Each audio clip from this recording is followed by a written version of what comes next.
welcome to the Tech Memo Podcast, Episode 3, hosted by Stefan from laptopmemo.com and Cam, the Tectanian. Cam the Tectanian from Tectanian.net. This is for the week of February 13th. That is the Monday that the week started on. And this podcast is going to be good, guys. You better be ready for this. It's going to be great. That's right. It has not been a super busy news week, but we have some important reviews to talk about, some important rumors, some important news, so I think we should just jump right into it. Of course. First off, we have the Galaxy Note. Both Cam and I had the chance to review two different versions of the Galaxy Note. International? Back in November, he got the chance to review the international version. And just today, the AT&T version was released in the United States of America with 4G LTE. And I got to publish a review for that one as well. No. It launches tomorrow. No, it launches today. Oh, it launches today. Oh, Yeah. Okay. Today. Sorry. Shouldn't question you. So yeah, it launches today. And what are your impressions on the Galaxy Note? I gave it the Steph's Top Pick Award and a 9.7 out of 10. It's perfect. It's a massive device, of course. It's a 5.3-inch Super AMOLED plus touchscreen, and it's HD. But the thing is that it's the best balance of an Android phone we've seen for a while, besides the Galaxy Nexus. And even the Galaxy Nexus is thick. This is thin. It's extremely light. Whoa. Stop. The Galaxy Nexus is thinner than the Galaxy Note. Are you serious? I am serious. I have them both right here, and I know the stats off by heart. Galaxy Nexus, 8.7 millimeters. Galaxy Note, 9.6. It's very not hard to notice, though. Okay, it's very thin. I'm not going to argue that. The Galaxy Note is crazy thin. Exactly. That's what I like to hear. Now, otherwise, the 4G LTE on AT&T, you may think AT&T is doomed forever to have an awful network. I got to tell you that while testing it in Soho, Upper Manhattan, Lower Manhattan, Middle Manhattan, Brooklyn, 4G LTE remains pretty good. The lowest result I've gotten was 10 megabits down and 2 megabits up. But my highest result has been 28 megabits down and 7.40 megabits up. And that's not like by luck or chance. It's just like it consistently gets into the 20s or from 15 to the 20s all the time. Now that is just that's crazy because LTE is still one of those sparse things in Canada. Like, we have it in some places of Toronto, and it's kind of starting to come out, but that is crazy. 10, 20 megabits is just insane. I am very excited for LTE. And on my network, which I normally use, I use Rogers most of the time, I get about 5, 6, even 7 megabits down on HSPA+, but 10 and 20 is just out of this world. Yeah. There was a friend of mine in the middle of the United States who actually got 50 megabits off of 4G LTE. 50 megabits. Yeah, he gave me the screenshot. It wasn't fake. He showed it to me via video chat on his phone. It was legit 50 megs down. That's what I call the middle of nowhere. You're getting crazy data speeds. Of course. But look at this. Right now I'm getting oh wait, no, never mind. Okay, I thought I was, for a second there, I was going crazy. I see 17 megabits coming down. I'm like, holy shoot. And then I notice I'm on Wi-Fi. But yeah, other than the speed, though, the Galaxy Note, the device is really nice. The screen is big. It's just it's a Galaxy S2, which everybody loved the Galaxy S2 when it came out. It's a Galaxy S2, just bigger and better, right? That's the best way to think of it. But in my opinion, Stefan may not be able to attest to this because he has not used a Galaxy Nexus yet, or reviewed one rather, but I have been using a Galaxy Nexus for a couple months now, and I can say that Ice Cream Sandwich is just a way better experience. And I know that Ice Cream Sandwich is coming to the Galaxy Note soon, which will bring them back onto par, but right now I still think the Galaxy Nexus is a better device. Alright then. However, the Galaxy Note has the S Pen, which I always find styluses to be redundant and stupid and useless. But this one is really good. It has 250 different counts of pressure, and it actually is useful for things on the device. You can actually get some really cool apps that Samsung suggests you get from the Android market or their App Store. Don't worry, most of the apps are on their App Store and on the Android market. They just copy over the APK files. Yeah, but really. Samsung's own market. That's a dumb idea. I have to fight that. It seems yes, of course. But anyways, all of those apps are on the Android market anyway, so not to worry. But to start off with, the pen is really, really good because it feels good in the hand. It's light. It has a built-in slot inside of the phone. And you can actually take screenshots and edit photos and write notes and write handwritten text messages and stuff. And it's really, really good. It's really good stuff. And the Galaxy Note is a really, really nice device for web browsing. Like, you see the whole page on it. It's just beautiful. And hopefully, fingers crossed, Ice Cream Sandwich comes soon. Because after you go to ICS, going back to the Galaxy Note is a lot harder. Because gingerbread is it's a real big difference. So I really, really am excited for Ice Cream Sandwich on the Galaxy Note. I'm sure it's going to make the device even better. Yep. So yeah, Galaxy Note, in my opinion, it's too big. But if you don't mind the size, I'd always recommend trying it out first because it is such a massive device. If you don't mind the size and you don't mind waiting for Ice Cream Sandwich, totally, totally awesome device. Right. And now, to lead into this, I've got a nice segue here. I have a nice segue in my garage, and I'm going to segue this. I think I might have pushed that a bit too far. Yes, you did. LG has announced the Optimus View, which is their direct competitor to the Galaxy Note. It is a 5-inch screen, LTE, 8.5 millimeters thick, so thinner than the Galaxy Note. And it will supposedly be shown off in more detail at Mobile World Congress, which is on the 27th of February. But that's really interesting because, we're seeing more people go into this crazy 5-inch plus sizing now, which is just insane. And yes, it's insane. It's insane. It's interesting because in the 1980s you had these massive phones, and we moved down to these super thin, super light phones. And then all of a sudden, 2011, 2012, you're going back to these big, epic phones again. And it's kind of weird because we saw the Dell Streak for a while, and then nobody really liked that, so everybody thought that's too big. And now we're kind of seeing the resurgence because we have like the bigger brands making these devices. Well, yes. But what's interesting about the Optimus View is that it uses a 4:3 aspect ratio. So for those of you who actually remember what that is, that's kind of like your old TV. Same ratio as an iPad. It's kind of squarish. It's the same ratio as an iPad. It's a 4:3 display. Also, in terms of the specs for this device, it is a 1024x768, so lower resolution. The Galaxy Note is WXGA, which is 1024x800. So a little bit lower resolution, but I'm sure pixel density is... No. The Galaxy Note? You just gave the wrong specs, dude. No, the Galaxy Note is WXGA. Which is... What did you describe as WXGA? 1280x800. Okay, good, yeah. I misheard you for that second. Okay. Yeah, did I say 1024x800? Yes. I might have said that. I meant 1280x800. But, so yeah... Higher resolution on the Galaxy Note, but it is a smaller screen on the LG Optimus View, so I'm sure pixel density is, similar. It has a dual-core... just 5.3 of an inch. Wait, what is the... It's 5-inch on the View. Right, and 5.3 on the Galaxy on the Note. So it's just like 5.4 by 0.3 of an inch. Yeah, so, but, when you're talking at sizes, it does start to add up the extra real estate you gain. But, Right.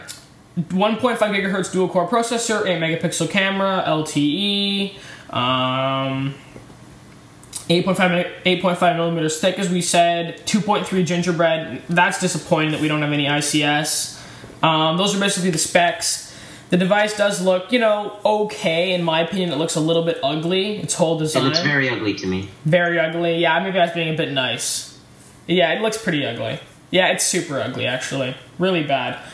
So pretty ugly device. Wow. We just destroyed it. At first we're kind of going in there nice, and then we just take it right out of the water. But, so yeah. That sounded very perverted, but move on. I'm sure we'll hear a lot more about the LG Optimus View at MWC. But let's keep moving along. Why don't we talk about... OS X Mountain Lion. Roar. Don't ever do that on the podcast again, otherwise I'm kicking you off. That was pretty cool.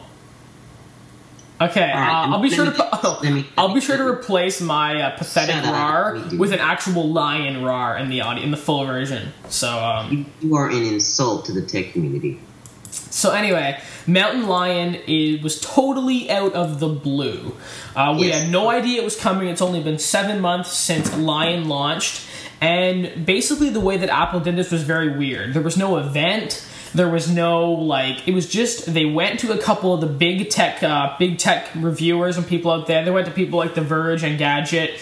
And they basically just gave them developer versions of Mountain Lion. And they just started using it. And the big features are full iCloud integration, Messages, which is the new messaging platform, Reminders, Notes, Notification Center, Share Sheets, Twitter integration, Game Center, AirPlay mirroring, and Gatekeeper. We will go through all those features. But just to get it out there, Mountain Lion seems, really good, really cool. I'm really excited for it because I'm a Mac user. I'm sure Stefan is not as excited, but, maybe, right? Oh, no. I am only using Windows computers out of choice, actually. I prefer Macintosh all the way. In fact, the only reason why I don't actually have a Macintosh is that I'm waiting for the MacBook Air to be updated to a certain point where it actually has a processor I could enjoy. No argument. I have a MacBook Air. I've had it since October. October. And with the Mac, I have a MacBook Air. It is very fast. Don't think just because it's not quad-core that it's not fast. The MacBook Air is a very fast device right now. Interesting. All right. But I can see... So moving on, actually, iCloud works just like it does on iOS. You store your data onto it. It backs things up. It actually syncs everything you do on your Mac. It keeps up with your mail, your calendar, contacts, etc. Messages is where it's really interesting. So keep in mind that iChat is dead now. iChat has been replaced. Yes. iChat has been replaced by Messages. Messages does photos, videos, documents, and contacts, group messaging, and it can work with the Talk. iPad, the iPhone, or iPod Touch. It also supports Google Talk, AOL, AOL AIM, so it's not just for iMessaging either. That's correct. And then Reminders is the same thing as the iOS version. The Notes, same thing as the iOS version. Very attractive, though, I have to say. These ported iPad apps look very, very good on a Macintosh. And then you have the best thing of all, the Notification Center. This is seriously... Goodbye, Growl. Yes, this is seriously epic productivity because it's integrated into the right side and it just looks absolutely fantastic. You have Notification Center, notification banners, and notifications just about anywhere inside of any app. And I don't know, right now I use Growl for getting all my notifications on the Mac. And it's just sort of it's like an application that's kind of there, and it pops up in the corner, but it's not very full featured, and you can't get them to come back. So I'm just really excited that, we're going to have a full end-to-end notification solution for, because it's weird, because everybody's always complaining on mobile devices, remember before iOS had notifications for where's notifications, and then, it wasn't a very good implementation, but we've never really been complaining about not having notifications on the computer. That is correct. So, Game Center is the same thing as Game Center on iOS. Mac games will be able to compete with iPhone, iPod Touch, all of those. AirPlay mirroring, same thing. You'll be able to stream from what's on your Mac to your AT&T. That is awesome. Oh, that is incredible, yes. And then there's also support for many Chinese services, which is very nice. China is Apple's biggest growing market with tons of new Macs coming into China, so I can see how they're trying to definitely cater to their big new users. But I'm sure that stuff will be invisible to us because they don't really need to show off that to the US. It won't be in our builds of the US. Also, another thing though, Gatekeeper. Everybody's always been wondering, Macs don't really get viruses as often. But Apple's got a new kind of very nice thing, in my opinion. Basically what you do is you can have it set up so you only get applications from the Mac App Store, or you only get applications from anywhere. You can have anywhere, Mac App Store, or only identified applications. So basically Apple is starting a whole new identification process even for non-Mac App Store to make sure all Mac applications are certified, third party or not. Right. So for some, you could think of this as like the App Store and that closed mentality, so that only approved applications could work on your Mac. But keep in mind, this is a setting. And you can fully turn this off and go fully. You can turn this off and go right back to being like right out in the open. Yes, that's correct. Yes. One other feature that you skipped over was share sheets. So now, correct. I did that intentionally. Actually, intentionally. Carry on. Yes. You can try to cover your butt. Yeah, intentionally. Share sheets are very cool. Basically, throughout the whole OS now, there's a little share button, just like on iOS, where you can share to Twitter, you can email, just share to Vimeo, all those kind of things. So that's really nice too. Very nice. But one thing they have done, which is very obvious, like there's no sharing to YouTube built into any applications except QuickTime. So obviously they're kind of shunning Google. They don't really want to work with Google. Obviously no Google Plus sharing, and no Facebook sharing either. Only Facebook sharing inside iPhoto. So maybe these are it's the beta right now, but you can kind of see that Apple is aligning itself with its favorite people, not pushing away Google, because they're really in like thermonuclear war, as Steve Jobs said, and they're kind of picking their favorite buddies like Twitter and such. Right. And obviously Vimeo, like they're like, we're gonna be great friends with Vimeo. So that's about it. The iCloud stuff with Mountain Lion doesn't really get me so hyped up, because I'm a Google guy through and through. I've got like my whole basically blog, like I'm a YouTuber, I have Gmail, I do Google Calendar, like I'm just a Google person. So iCloud doesn't really get me super excited. In fact, it's sort of just basically what I'm going to do for iCloud is just have a sign in, and that's about it, because everything I do is all using the Google verse. But for people that are Apple people, I'm sure this is going to be really, really great for you guys. Yeah, but I do have to say, even though I'm also a Google user, I have to say that while using my iPad 2, it's really nice to know that all of those apps I have are backed up to the cloud, and that if I switch to what we're going to talk about next, the iPad 3, everything will be ready and waiting for me. Yeah, that is a really, it's a nice thing to know that Apple is, fighting in the space too of ultimate, being the ultimate cloud service, I guess you could say, right? All right, so now let's get into the iPad 3 with an 8-megapixel camera. I don't believe that's happening. Me neither.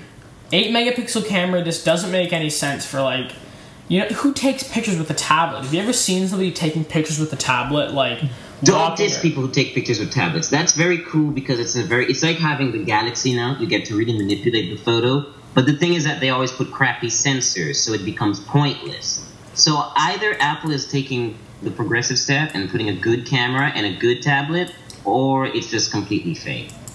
I don't know. I feel like it's probably not going to happen. But it might, like, we don't really know what the big iPad 3 feature is going to be. Like, everybody's kind of talking about the iPad 3. Apparently, it's coming out soon. Apparently, it has a super, super high-resolution screen, retina display. But we don't really know, like, that big iPad 3 feature, what it's going to be yet. So we're kind of still in the dark. Maybe they're going to really push camera on us. Right. But, the iPad 3, like, we've been hearing the first of, like, the beginning of March is our time when the iPad 3 is going to start coming out. So, for now, though, we're pretty in the dark for what the iPad 3's big blockbuster feature is going to be. I see. Oh, and one thing we forgot to mention earlier, Mac OS 10 is no longer. It's actually just OS 10 10.8 Mountain Lion. Yes, it's no longer Mac. Just OS 10 Mountain Lion. Which is kind of weird. And also another thing about the name, everybody noticed there's like kind of a known naming structure for the way that Apple's basically a long time ago, Apple told everybody what the naming structure was going to be for their OSs. And this is supposed to be Lynx. It's supposed to be Lynx. It's supposed to be the name of this OS. So I don't know why they're going with Mountain Lion. Maybe they're trying to make Lynx OS 10, OS 11 or something.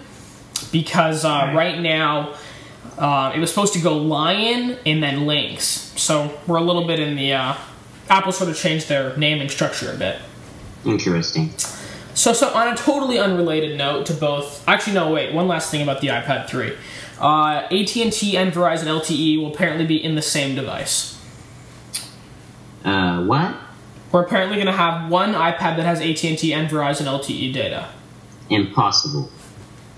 So that's good news, right? Clarify. I have no idea how this is actually possible. I thought it was they were going to have two different versions, not on the same device. No. I'm pretty sure that there's going to be one device that has AT&T and Verizon. I heard that somewhere. Are you sure? Where'd you hear that from?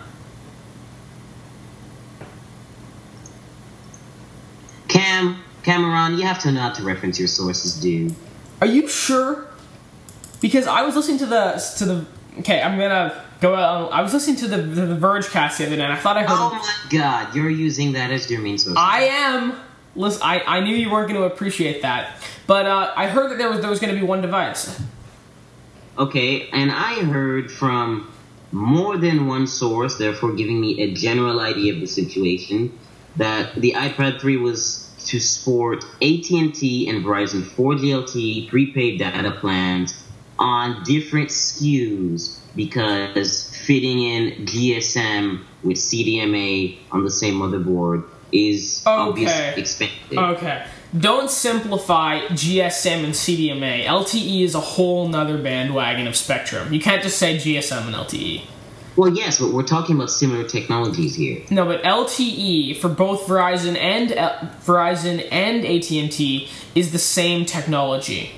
The problem is getting the rights to put the same double bands on the same device is going to be hard. LTE is being rolled out on the 700 megahertz spectrum, but we're not going to get into this whole conversation about LTE right now. Maybe they can fit it into one device, maybe they can't. It would be cool if they can fit it into one device, though. That would be nice, because whenever my data runs out on AT&T, I can switch to Verizon and vice versa. Yeah, that would be cool. Really, see whatever has the most competitive pricing plans at the moment. Correct. But, yeah, we're, as far as the iPad 3 goes, though, this is all just rumors. We're really in the dark right now about what the iPad 3 is going to be. Right. Okay, so let's go off and do something a little bit. We're hearing that the Lumia 800 is going to be launched in Canada. Well, you're hearing because you're in Canada. I'm in Manhattan, so screw that. Whatever. I'll just take this. I'll go solo on this one. So, Mobile Syrup is reporting that on March 9th, TELUS will... Pardon me. What the heck is a Mobile Syrup? Mobile Syrup is a great Canadian blog, homegrown Canadian blog about... Has anyone heard of it? Well, we'll have to wait and see, but Mobile Syrup is a great blog. They've got great sources. I love the guys at Mobile Syrup. So anyway, Let's go back to the mobile... Can I just tell the story? Come on, let me tell the story. Oh God, stories on the podcast. Let me tell the story. So, Mobile Syrup... Let me tell the story. Mobile Syrup is rumoring, basically, that the Lumia 800, which has been... Reporting and rumoring are two different things, you know. They are reporting the rumor that... the TELUS has told us a long time ago that the Lumia 800 is coming, but they have not given us a strict date. But they are now saying March 9th is the actual day it's happening. And that seems like it makes sense. And I was talking to one of my sources the other day, and he was telling me that they're getting them into the store on the beginning of March. So like the first week of March, we're going to be having them in the store. So if that sort of makes sense, if the first week of March they're going to be in the store, then the 9th does make sense for a launch date. So, makes a lot of sense. I'm excited for the Lumia 800, and stay tuned because I will be getting one from Nokia for review. Very nice. Let's talk about Windows 8. Yes. I wrote an incredibly short and boring post on this. Essentially, it was reflecting on the energy given off by the new logo. The new logo is awful. It's boring, it's bland, and it's against everything Windows was against before. And keep in mind that Windows was never even really that exciting in design anyways. But so this makes it feel like Windows 98. I could not honestly tell the difference between Windows 98 and the new Windows 8 logo. The Windows 8 logo is really it's not good. I don't like it at all. It doesn't look very nice. It looks like a window. Like, what happened to all of those nice Metro tile designs? Like, there were all those cool, there were some really... We'll put a link in the show notes because there were these really cool... they just looked really nice. I saw them over on the forums. And they're just these really, really nice kind of designs that this guy went out and did all by himself. And he just basically took the Metro design that Microsoft had been working on for the Windows Phone look. and he applied it to their whole spectrum, you know, Xbox, Zune, Internet Explorer, SkyDrive, Office, and he just did this whole thing, and it just looks really, really nice. And I think Microsoft's missing a real opportunity here. All right. So, all of that being said, do you have anything else to talk about that is worth mentioning? What about your PS Vita? Oh, yeah. Have we saved this to the end? Do we have anything else to talk about? Oh, yeah, we do have 3 epic things, but okay. I'd like to hear about the PS Vita first. Let's talk about the PS Vita. I have it. Interesting. I have it right here in my hands. Go to my channel, my YouTube channel. Check out my first 2 videos. More are coming. My review. But the PS Vita is super, super cool. Some other people have posted their reviews out there. Some other of the bigger blogs. Most of the reviews are basically, it's a really good gaming device, but being a keyword, portable gaming is over. There's not enough people doing it. It's just over. I disagree with this, though. I think that I read this really great editorial the other day. I'm not sure where I read it, but basically they were talking about how there's no such thing as portable gaming or non-portable gaming. It's all just, you know, entertainment in general. Like the PlayStation Vita has to compete with the PS3, has to compete with the Xbox 360, has to compete with your computer's gaming. It's all just entertainment in general. And if you like the game selection available on the PS Vita, you should go buy one of these right now. Because the hardware is so good. It's got the dual thumbsticks, has the touchscreen on the front, touchpad on the back. The games like Wipeout 2048, the graphics are good. Uncharted, they're just fun. It's just such a fun console to play. And if you know, have like a commute in the morning, you gotta take a bus, gotta take a train, you know, it's just a lot of fun. You can grab it. But don't get me wrong, this device is not good at anything else. Web browser is bad. You can't like download really any applications on here. There's no like, I want to listen to some RDO music. There's no RDO app. I wanted to go Facebook. There's no Facebook app. It's just gaming, but it's very good at being a gaming device. I see. So it's good and bad at everything else. It's good at gaming, really good at gaming. The screen is amazing, 5 inches. Good at gaming, bad at everything else. I have my full review coming soon, and make sure to check that out when that hits. Very nice. Hits the YouTubes. Oh my gosh, okay. So, 3 epic things. I disagreed with all of them, so I went ahead just now and changed the show notes to a Penny Arcade strip, but no matter, you'll see that in the show notes. Let's talk about the first 2. What is Gemini, anyway, or Gemini, whatever? So there's this really cool program I found yesterday on the Mac App Store called Gemini. And basically, I've been running into one of those problems where you have so much junk on your computer, your hard drive is full constantly. So this program called Gemini, basically you download it, it costs $10 in the Mac App Store, and it finds duplicates and kills them. And it's so intuitive. It's just very simple to use. It finds everything. It's really easy to select which duplicates you want to delete, and you can kill duplicates. I found hundreds of gigabytes of duplicates on my computer and killed them all. So Gemini, very cool program. Big, thanks to the guys at MacPaw for making this awesome piece of software. That is one of my epic things. Okay, so let me clarify. You used to tell me not too long ago in one of our pre-show chats that you have a lot of problems with your MacBook Air's SSD because it takes forever to delete things. So how does that work with the app? Well, basically what this program, my SSD on my MacBook Air, when you want to delete like a lot of files, it takes a long time for the MacBook Air's SSD to chug through and delete all those things. But Gemini doesn't actually do the deleting, it just puts it in the trash. So Gemini finds all the duplicates and puts them in the trash. Doing the deletion of the programs is your own thing. You have to just go to the trash can and empty it. Okay, not bad. So the second epic thing was Wipeout 2048, which is a new game for the PS Vita. And Wipeout 2048 is a really nice game. I'm going to be having a full review coming soon. This is just my extension of my love for the PS Vita right now. Just amazing graphics, amazing intro, which just lots of awesome stuff. So really cool. And then finally, the last epic thing is a very cool short film on Vimeo called No Robots, which is pretty cool. Make sure you guys go out and watch it. you can really get kind of deep on what it really means about the future, and it's just really, it's you know, it's got a cute ending, and it's really enjoyable to watch. Keep in mind, I am actually pretty profound myself, but I wasn't into it this week, so I replaced it with a penny arcade strip. So in the show notes, you won't find it there. I'm adding it into the show notes. If you want to see the show notes for No Robots, come to my website. Okay, wait. Okay, the main website for the Tech Memo Podcast is actually Laptop Memo. I will add it at the very, very, very bottom of the post, but it will not go into the 3 epic things category. How about that? Ugh. Listen. 4 epic things.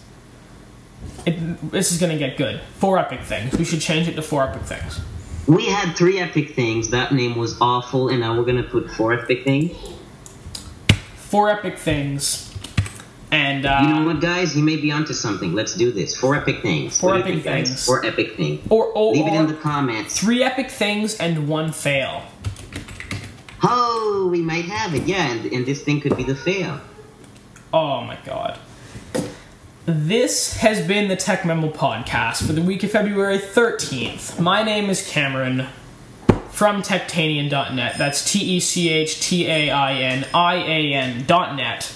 I am the Super C Geek on Twitter. Just Super C Geek. SUPER, letter C, geek. No capitals. Stefan is Stefan, ETI, something like that on Twitter.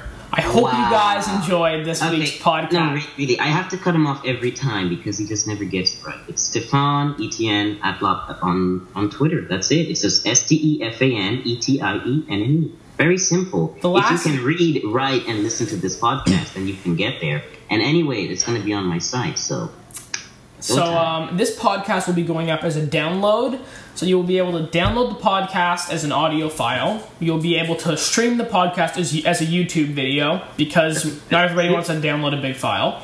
Very, very nice. And we will eventually get an RSS feed going, and the podcast should be going onto iTunes soon. So stay tuned for that. Oh, that sounds exciting. For you iTunes people. So this has been Cam for Techtanian again. Adios, amigos. Signing off.